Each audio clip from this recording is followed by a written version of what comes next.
Hey everyone, we got some big news for Intel stock investors with new product launches and pricing on new products as well. So in this video, I'll review those latest developments, what they could mean for Intel stock investors, and finally, I'll update my buy recommendation for Intel stock. I'll share with you what my recommendation is. Is it a buy, hold, or a sell? And when I last made that update, and I'll update it again as of this date. So let's jump right into it. I want to thank the Motley Fool for sponsoring this video.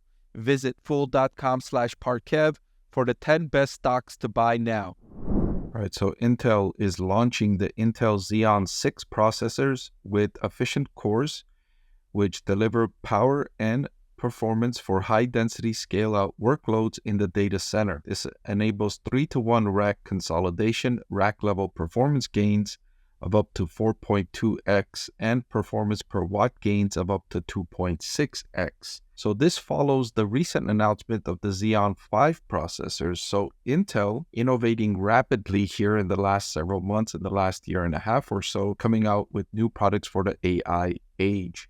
Similar to how NVIDIA recently is innovating rapidly, Intel has made significant investments, billions of dollars in building out the business, research and development, manufacturing, expansion. Intel's not messing around. Intel's not messing around this time.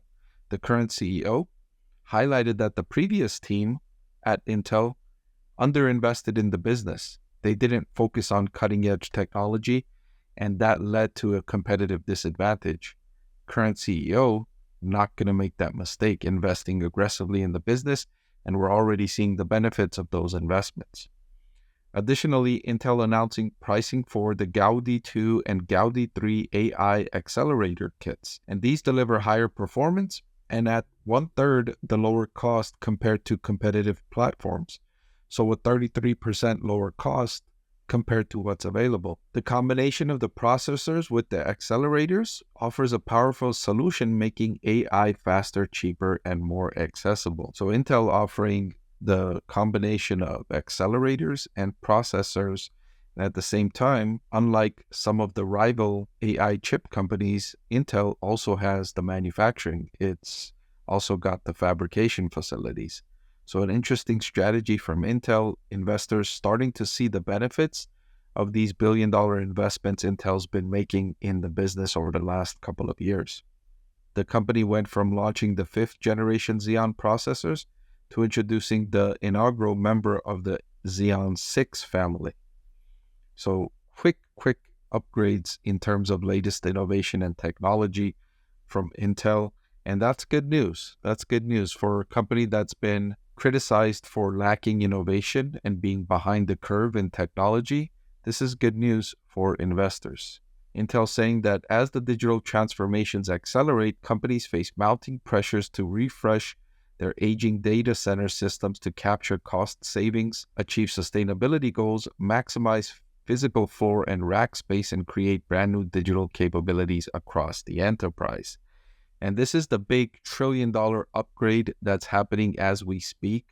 Companies had built data centers. They've built, roughly $1 trillion worth of data centers over the years. And those data centers now need to be upgraded to these latest advancements. And so that's driving these investments in AI.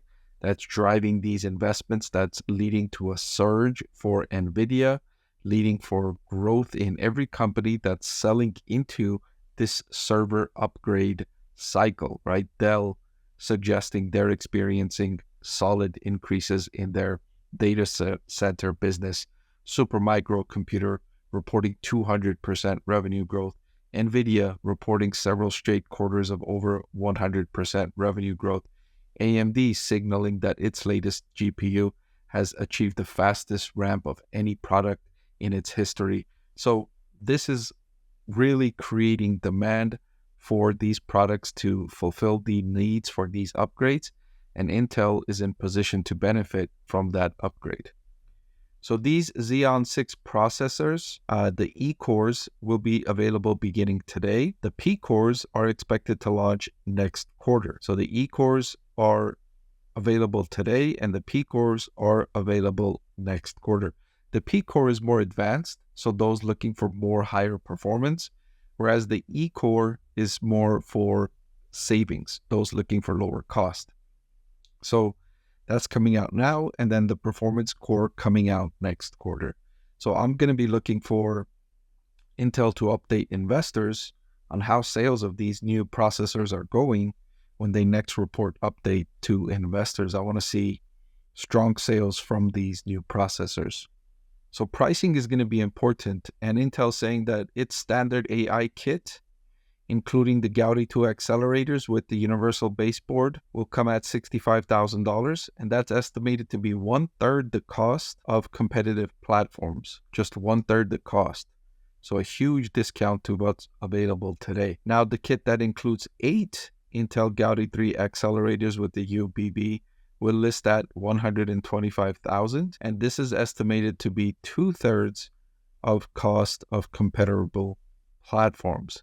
So interesting here that Intel is underpricing competitors to gain market share. It'll be interesting to see if it indeed gains market share. And I've been talking about this for several quarters now. Because of the surge in revenue and profit NVIDIA experienced, I suggested it was inevitable that it will face competition. Now, remains to be seen how effective the competition will be. Here is the first attempt. Here is the first shot, right? Intel coming out with the Gaudi accelerators. AMD just came out with its MI300X Instinct GPUs. Now we wait and see the results from the marketplace. Does NVIDIA's ecosystem with the hardware and the software that goes along with it, does it trump any of these competitors? Does NVIDIA continue to boast strong market share with high profit margin? Or does Intel make inroads? Does AMD make inroads in this highly competitive market? That remains to be seen. So Intel Gaudi 3 in an 8,192 cluster is projected to offer 40% faster time to train versus the equivalent size NVIDIA H100 GPU cluster, and up to 15% faster training for a 64 accelerated cluster with NVIDIA H100. Now, while Intel is just coming out with the Gaudi 3, NVIDIA is moving on from the H100. NVIDIA is introducing the Blackwell technology coming out this quarter and then fully installed probably by the end of its fourth quarter.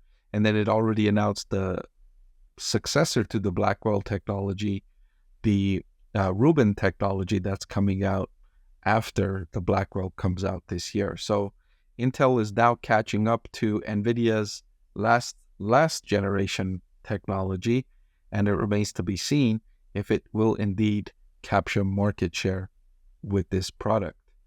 Now, I highlighted that I had Intel stock rated as a buy, and I last made that update on May 8th. And Intel is currently trading at a forward price to earnings of 15.16. And given the developments, given the progress it's making, and the relatively cheap valuation, I'm going to reiterate my buy recommendation for Intel on June 4th. I like the valuation. I like the categories Intel's making investments. I like the market that Intel is focused on, and I like its prospects longer term. Before I let you go, let me tell you about the greatest deal on YouTube. With just a click of a button, you can get free financial analysis from a professor with decades of investing experience. So what are you waiting for? Hit that subscribe button, and I'll see you again soon.